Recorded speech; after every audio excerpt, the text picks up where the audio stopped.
வையகம் குரு வாழ்க குருவே துணை. சிந்தனையை உடல் நலத்தை சீரமைத்து உய்வித்த குருவே வாழ்க வாழ்க. இன்றைய சிந்தனை குரு அவர்களே சூட்சமமாக எழுந்தருளி நமக்குள் இந்த தத்துவத்தை விளக்க உணர வைப்பாராக. வாழ்க வளமுடன். வாழ்க வளமுடன். இந்த நல்ல ஒரு தலைக்கு கேட்ட ஒரு தவம். மகிழ்ச்சி நம்மளை நல்ல அந்த பஞ்சபூதங்களோட இணைத்தும் கோள்களோட இணைத்தும் நல்ல ஒரு சிறப்பான தவம். நம்ம அதோட இணைந்திட்டோம். இதுதான் யோகம். சிவத்தோடவே நம்ம எல்லாம் அது இல்லாத ஒன்றும் இல்லை.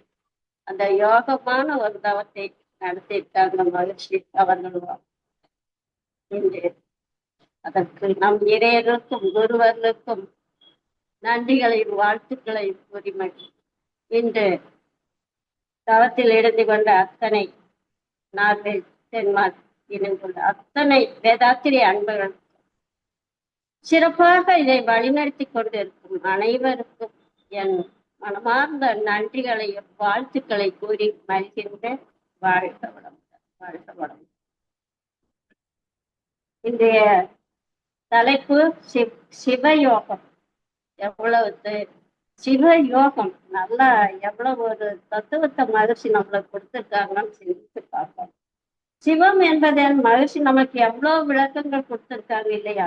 தூய வெளி, பேரொழி, பரம்பொருள், எல்லையற்ற பேராற்றல், அன்பு, அருள், கருணை எல்லாமே சிவத்தோட தன்மை தானே இல்லையா? யோகம் என்றால் இணைதல், ஒன்றுபடுதல். எனவே சிவயோகம் என்பது என்ன? மனிதனின் மனம், உயிர், அறிவு ஆகியவற்றை தூய்மைப்படுத்தி கொண்டு பரம்பொருளான சிவ உணர்வை அனுபவித்தல் தான் சிவ அனுபவித்தல். உணர்வால் அனுபவித்தல் தான் சிவயோகம்.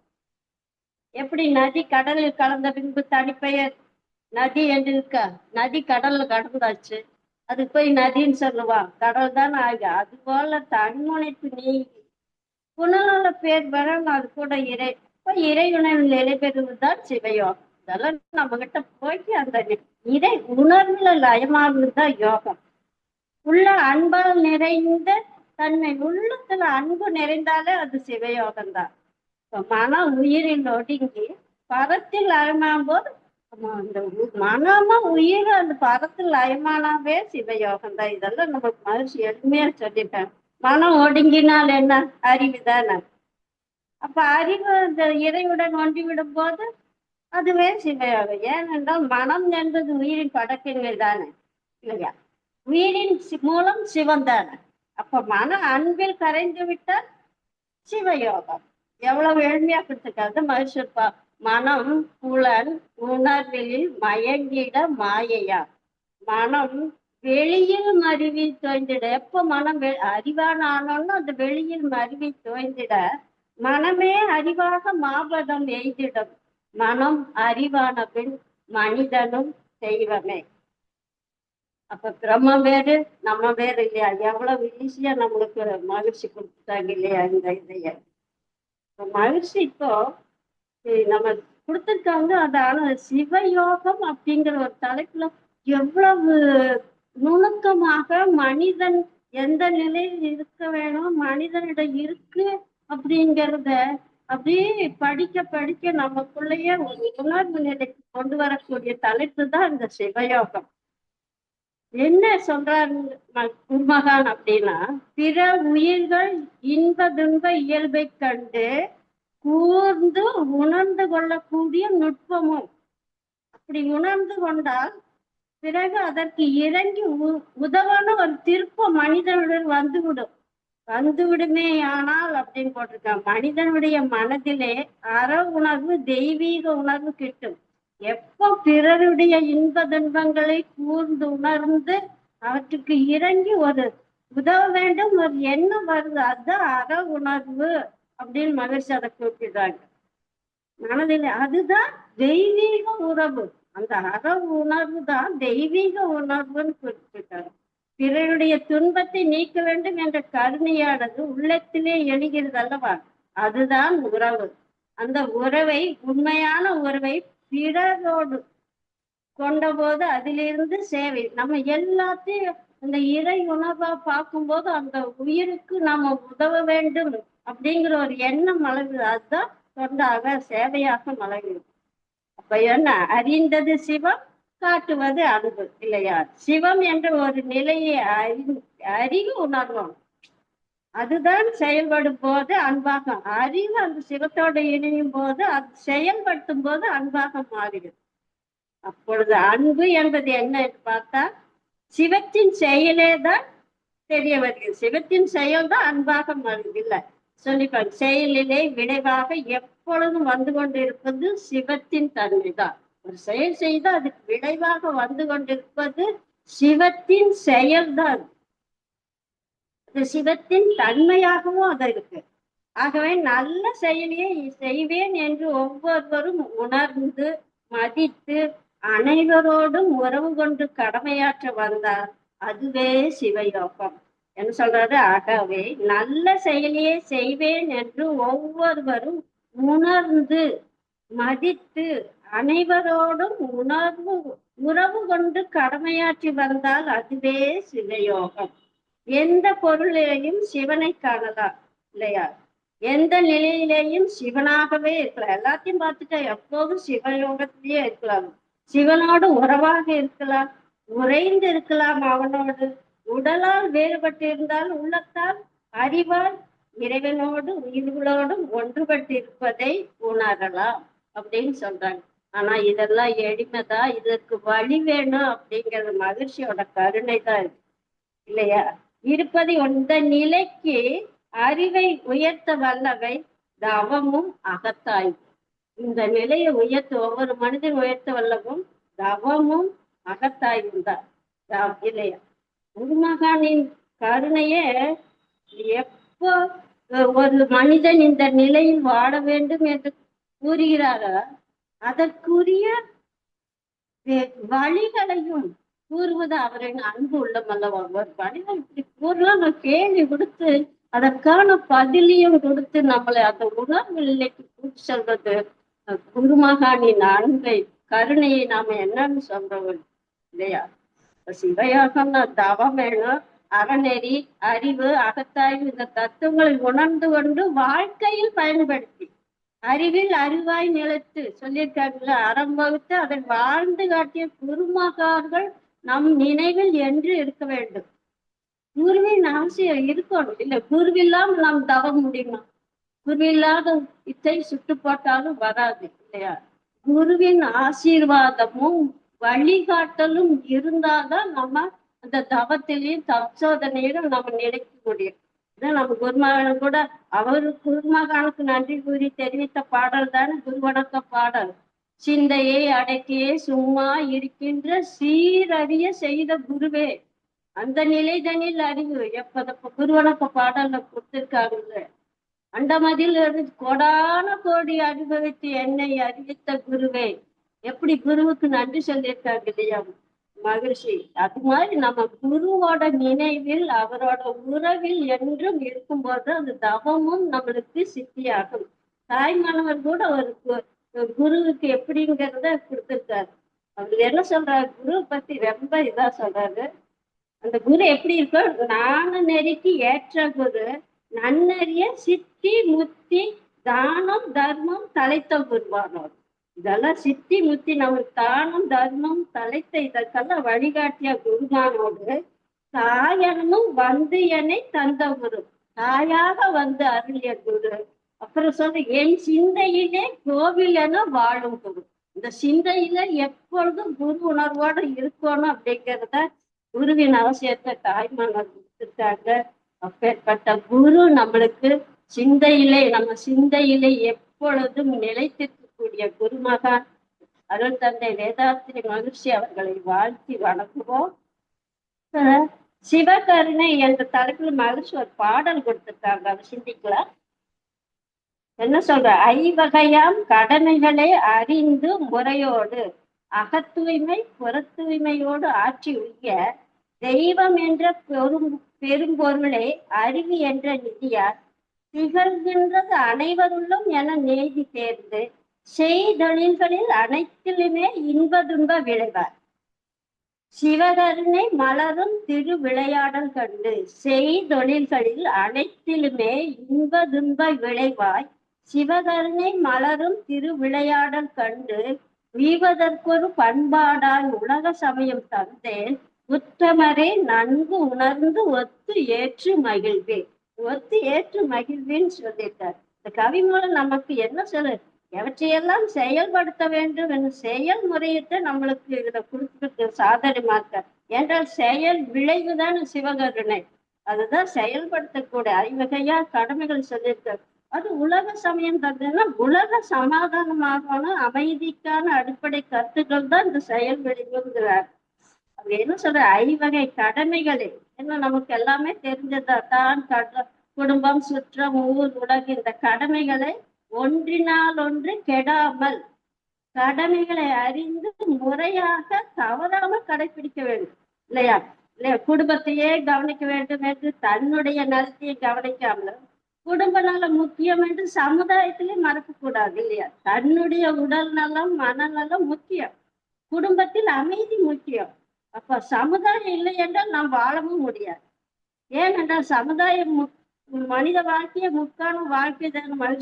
நம்மளுக்கு வாழ்க்கையை சொல்லியிருக்காங்க இல்லையா? என்ன மனிதன், சமுதாயம், இயற்கை மூணு உணர்ந்து கொண்டு தெளிவு பெற்று கடமைகளை செய்ய வேண்டும். முக்கான வாழ்க்கை தானே மனித வாழ்க்கை. ஒன்றில்லாமல் ஒன்று வாழ முடியாது. அதற்குத்தான் அக தூய்மை புற தூய்மை வேண்டும். இதற்கெல்லாமே அக தூய்மையோட வேணுங்கிறார். புற தூய்மை வள்ளுவ பெண் அக தூய்மை வாய்மையாளோட புற தூய்மை நீளால் அமையும் என்கிறார் வள்ளுவ பெருந்தா இல்லையா? மனத்துக்கள் மாசில நாதன் அனைத்து அரண் ஆகல நீளங்கிற. மனதுல மாசில்லாத தூய்மைதான் எல்லாவற்றுக்கும் அரணாக பாதுகாப்பாக இருக்குன்னு விளக்கி போடுறாங்க. அப்ப மன தூய்மைக்கு மகிழ்ச்சி நம்மளுக்கு எவ்வளவு விளக்கங்கள் சொல்லியிருக்காங்க இல்லையா? அது கூட சீரமைக்க வேண்டும். இல்ல ஐந்தை நீக்கி எளிய முறையில் நம்ம ஐந்தை நீக்கி புறத்தில் நீக்கி ஐந்தை பெற வேண்டும் சொல்றாரு. மன தூய்மைக்கு ஐந்தை நீக்கி ஐந்தை பெற வேண்டும் என்ன சொல்லிருக்காங்க? குற்றம், குறை, கோல் சொல்லல், வஞ்சம் இவை நீக்க வேண்டும். நற்றவும் நற்குணமும் நலம் பிறருக்கு எய்தும் தகுதி நாணநெறி நாட்டத்தோடு மன்னிப்பு இவை பெற வேண்டும். இந்த ஐந்தை நீக்கி ஐந்தை பெறுவதுதான் மன தூய்மை. இவை உணர்ந்து கொண்டு செயலாற்றும் போது எப்படி இருக்கு? தெய்வ நெறிதான் எல்லாவற்றையும் எல்லா உயிர்க்குள்ளும் அறிவாக இயங்கிக் கொண்டிருக்கிறது விளக்கிவிடு அல்லவா? இந்த ஐந்தையும் நீக்கி மன தூய்மை இருந்தா எல்லா உயிர்களும் அறிவாக இயங்கிக் கொண்டிருப்பதை நம்ம உணர்ந்து கொள்ளக்கூடிய தத்துவங்களை தான் மகிழ்ச்சி கொடுத்தது. அப்போ இன்பத்துக்கும் துன்பத்துக்கும் நமக்கு விடை அறிந்து நாம் செய்யும் செயல்களின் விளைவு என்பது புரிந்துவிடு அல்லவா? அதுதான் சிவத்தின் திருவிளையாடல் என்று மகிழ்ச்சி உணர்த்துகிறார். வாழும் வாழ்க்கை அப்ப அந்த வாழ்க்கை எப்படி இருக்கு? நிறைவான அமைதியான வாழ்க்கையாக இருக்கு. மகிழ்ச்சி நாங்கள் செயலிலே விளைவாக தெய்வ ஒழுங்கு அமைப்பிருக்க தவறிழித்து பரமனை பின் வேண்டுவதால் என்ன பயன் சொல்லியிருக்காரு. செயல் செஞ்சுட்டு பரமனை வேண்டுவதால் என்ன? உத்தமரே நன்கு உணர்ந்து ஒத்து ஏற்று மகிழ்வி. நம்மளை உத்தமர் எவ்வளவு பெரிய நம்மளுக்கு மேல மகிழ்ச்சி கூறி நம்மளை எவ்வளவு நம்பியிருக்காரு. இதுவே தனி மனித அமைதி, உலக அமைதியும் அடிப்படையாக கொண்டுதான் மகிழ்ச்சி எல்லா தத்துவங்களையும் கொடுத்திருக்காரு. என்ன அப்படின்னா சிவம் என்றால் என்ன? நம்மளுக்கு மகிழ்ச்சி சுத்த வெளி அகண்ட பெருநிலை. சிவனெனில் உலகில் வாழ் அனைத்து உயிர்களுக்கும் அடங்கும். சிவனெனில் அனைத்து உயிர்களுமே அடங்கும். இதுல என்ன அப்படின்னா சிவம் என்றால் சுத்த வெளி அகண்ட பெருவெளி மகிழ்ச்சி சொல்லி இல்லையா? சீவன் என்றால் உலகில் வாழும் அனைத்து உயிர்களுமே அடங்கும். சீவன்னா எல்லா உயிர்களுமே அடங்கும். சிவனுக்குள் சீவர்களும் சீவனுக்குள் சிவமும் சிறந்து விளங்கும் உண்மை உணர இது பிரமயானம். இது தத்துவம் தான் பிரமயானம். 4 வரையில் மகிழ்ச்சி சொல்றாங்க இல்லையா? சிவம் என்பது பரவலி, பேராற்றல், பேரவழி, சக்தி. சக்தி என்பது பரமானுதானே. இரண்டும் சேர்ந்துதானே பஞ்சபூதங்கள். இந்த கூட்டு தானே இந்த பேரண்டம் முழுவதுமே. சிவம் சக்தி சேர்க்கதான பேரண்டம். ஜீவகோடிகள் அனைத்தும் இதை உணர்ந்து கொண்டால் பிரமயானம். மகிழ்ச்சி எளிமையா பிரமயான விளக்கம் சொல்லியிருக்காங்க. சிவத்தின் இருப்பு நிலை இறைநிலை தன்மாற்ற சரித்திரம்தான் இருப்பு நிலை இறைநிலை. அதோட வரலாறு தன்மாற்றம், ஒன்றிலிருந்து ஒன்று மாற்றத்தை புரிந்து கொள்வதுதான் பிரம்மஞானம் இல்லையா? இதை உணர மகிழ்ச்சி நம்மளுக்கு கொடுத்தது இது. சும்மா பிரம்மஞானம் சொல்லி நம்ம படிச்சுட்டு போற கல்வி அல்ல. நாம் உணர்வாக உணர்ந்து உணர்ந்து உணரினும் பெருங்கிணைந்து இதை உணர தவம் ஒன்றுதான் வழி. மகிழ்ச்சி ஒரே வழி. தவத்தின் மூலமாகத்தான் ஜீவனுக்கும் சிவத்தை உணர முடியும். அதுக்கு நான் என்னும் அந்த 4 வரியில் சொல்றாங்க மகிழ்ச்சி. நான் என்னும் எழுச்சியை நாடி ஆராய்ந்திட நான் முதலில் மனமாக பிடிபடும். நான் மனத்தின் மூல நாட அங்கு உயிராகி. நான் உயிரின் மூலத்தில் என்ன சிவமாகிவிடும். நான் இதுவே சிவயோகம் இல்லையா? நான் முதலில் எழுச்சியால் என்னோட எழுச்சியை நாடி ஆராய்ந்த நான் முதல் மனமாகத்தான் எனக்கு தெரியுது. இப்ப மனதின் மூலம் எங்கு அங்கு ஆராய, மனதின் மூலம் அங்கு உயிராகும். அப்போ உயிர்க்கின் மூலம் சிவம் இல்லையா? எவ்வளவு எழுதி இதுவே சிவயோகம். உன்னிலே மகிழ்ச்சி உன்னுள்ளே நான் அடங்க என்னுள்ளே நீ விளங்க உனது தன்மை ஒளிர எனதுள்ளம் தூய்மை பெற்று. இன்னும் வேற என்ன வேண்டும்? இந்த சிவயோகத்தில் தெளித்த பிறகு இன்னும் வேற என்ன வேண்டும் நம்ம கிட்ட கேட்கிற. இது மனித பிறவியின் நோக்கமே இதுதான். எங்கிருந்து வந்தோமோ அங்கு போய் சேர வேண்டும். எப்படி கடல் நீர் ஆவியாகி மேகமலையாகி நதிக்குள்ள குட்டை இருந்தாலும் அது கடல்ல போய் கடைசியில் சேரு. அது மாதிரி எங்கிருந்து வந்தோமோ அங்க போய் சேர்ந்தார். அது சேர்ந்த துரத்திடாத உன்மனதை இன்பதுன்ப ஆழ்விலே தோன்றிய நீ அமரனிடம் சுத்த வெளியே தேர்ந்துகளுங்க. சுத்த வெளியிலிருந்து வந்த நீ இறுதியில் சேரும் இடமும் சுத்த வெளிதான். இதுதான் சிவயோக வாழ்க்கை. இதற்கு என்ன வேண்டும்? தவமும் அறநெறியும் அகத்தாய்வு இதெல்லாம் அமைய வேண்டும். இது தவிர வேற வழியே இல்லை. குருமகான் அவர்கள் மனிதர்களும் பெற வேண்டியது உய்வு பெற வேண்டும் என்று எளிய முறையில் நமக்கு வடிவமைத்து கொடுத்ததுதான் அகத்தவம், அகத்தாய்வு, குணநல பேர், முழுமை 4 தூண்களாக மனவளக்கலையின் பொக்கிஷத்தை கொடுத்திருக்காங்க இல்லவா? அதுவும் உணர்வு பூர்வமாக, அறிவு பூர்வமாக இல்லையா? இதெல்லாம் நம்ம குருமகானும் சிந்திக்கணும். இதை இன்னும் சிந்திச்சு பார்த்தா சித்த பெருமாக்களும் இந்த சிவயோகத்துக்கு நிறைய விளக்கங்கள் கொடுத்திருக்காங்க. அதே சித்தர் 2 அதையும் யோசிச்சு பார்க்கலாம்.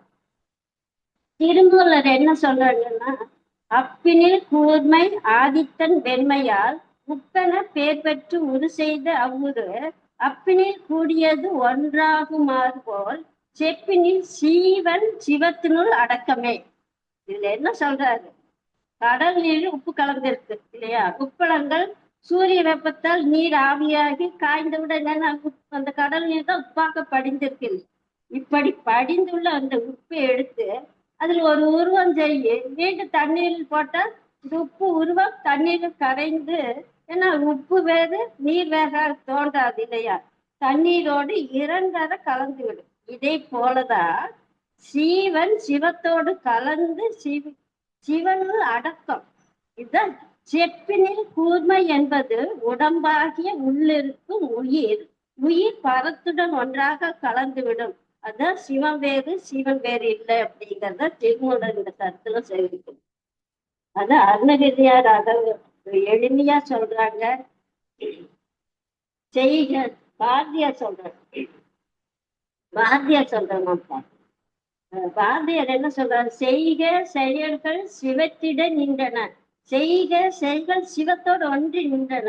தேவன் தேவர்கள் இதைத்தான் இருக்கு. மனமே சிவ அர்ப்பணம்னு போய் சிவ அர்ப்பணம் எது செஞ்சாலும் சிவ அர்ப்பணமாக செய்யணும்னு சொல்றார்.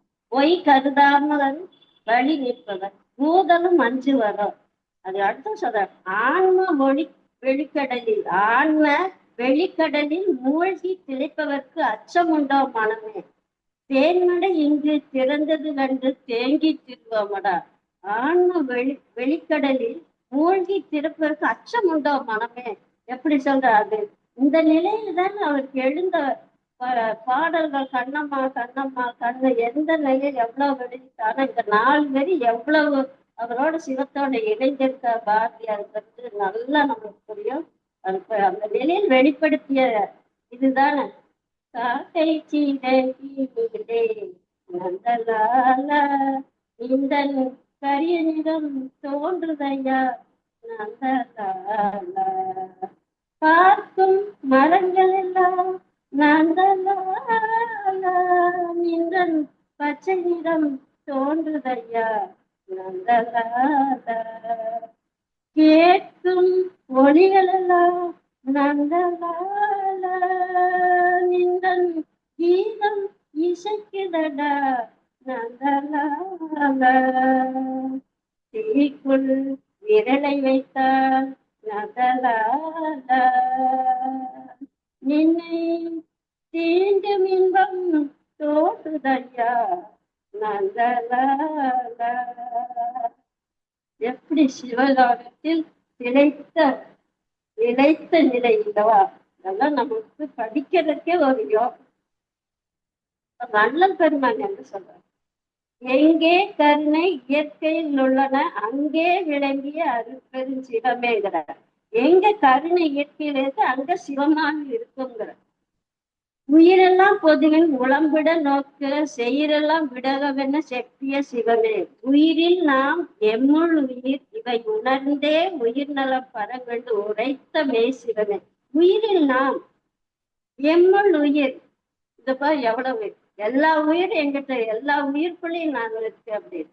அருளே நம் அறிவு அருளே நம் மனம் அருளே நம் குணமாம் என்ற சிவமே. அருள் அறிவு மனம் அல்ல குணம் எல்லாம் சிவமாக இருக்கு அப்படி. அதை என்னுள்ளே விளங்கி என்னுள்ளே படுத்து என்னுள்ளே கடிந்து என்னுடைய அன்பே. எவ்வளவு இதா சொல்லியிருக்காரு.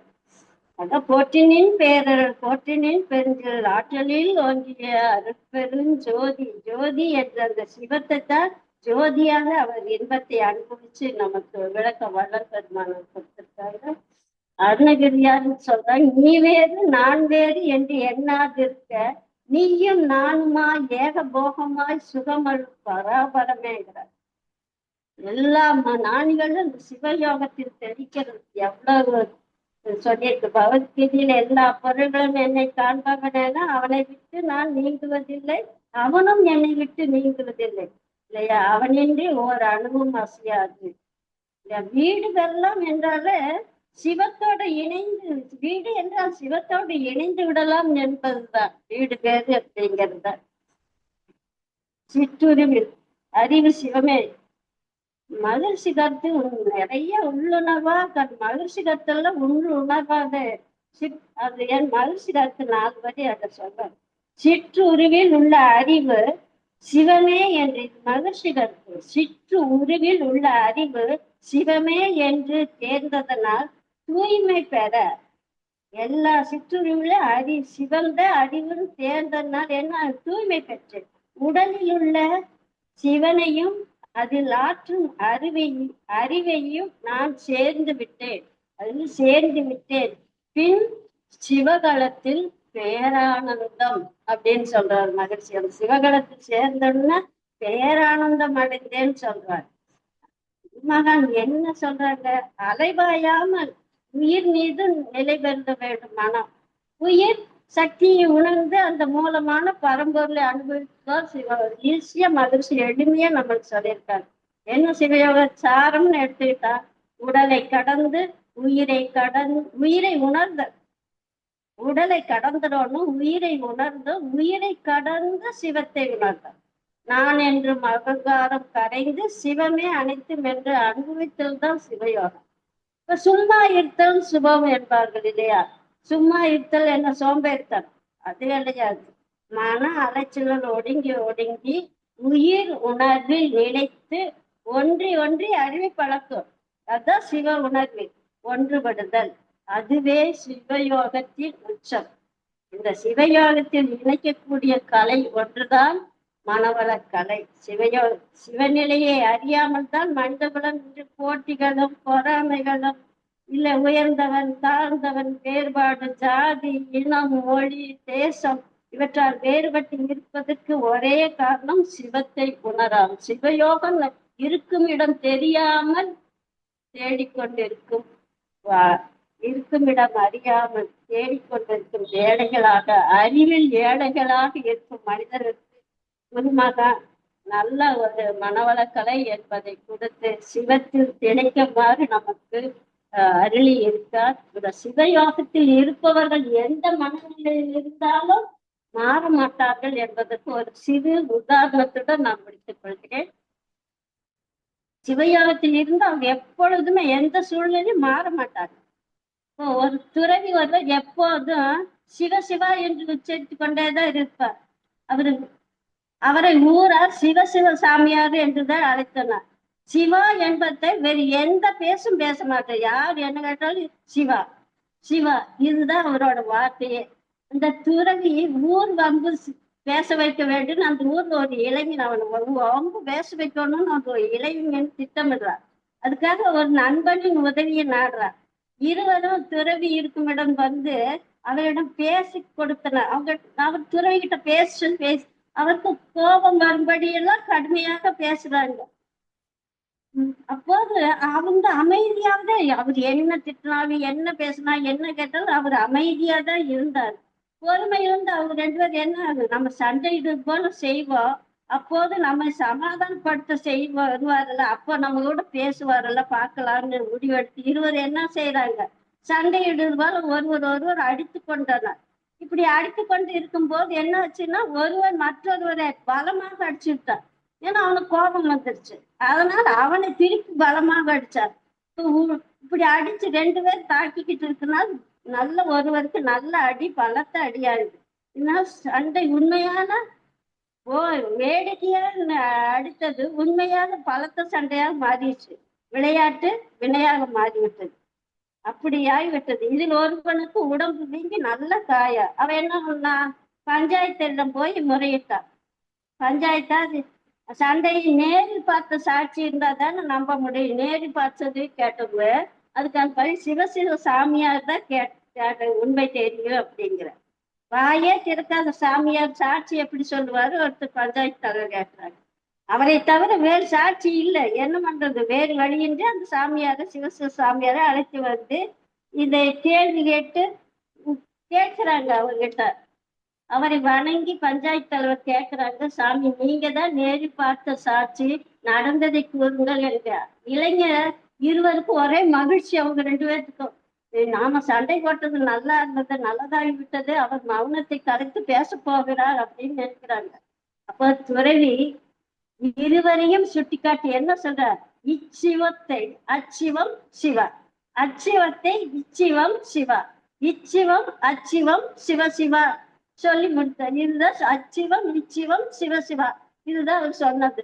பதில் புரியாம பஞ்சாயத்து. அப்போது பெரியவர் ஒருவர் புரிந்து கொண்டு அவர் சொல்றாங்க, இவன் அவனை அடித்தான், அவன் இவனை அடித்தான், அதன் பின் இருவரும் மாறி மாறி அடித்துக் கொண்டனர் என்று விளக்கம் அளித்தார் அந்த பெரியவர். இதை கேட்டதும் இளைஞர்கள் துறவியிடம் மன்னிப்பு கேட்டனர். எங்கும் சிவமாக காணும் பக்குவம் உங்களை போல் யாருக்கு வரும்?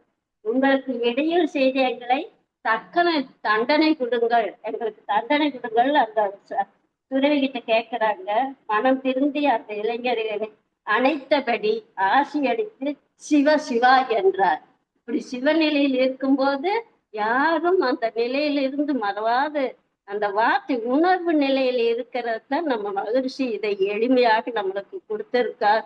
அதை உணர்வோம், எல்லாம் சிவமயமாக காண்போம் என்று கூறி இந்த உரையை வாய்ப்பளித்த அனைத்து உள்ளங்களுக்கும் நன்றி கூறி நிறைவு செய்து கொள்கிறேன். வாழ்க வளமுடன், வாழ்க வளமுடன். நன்றிகள் ஐயா.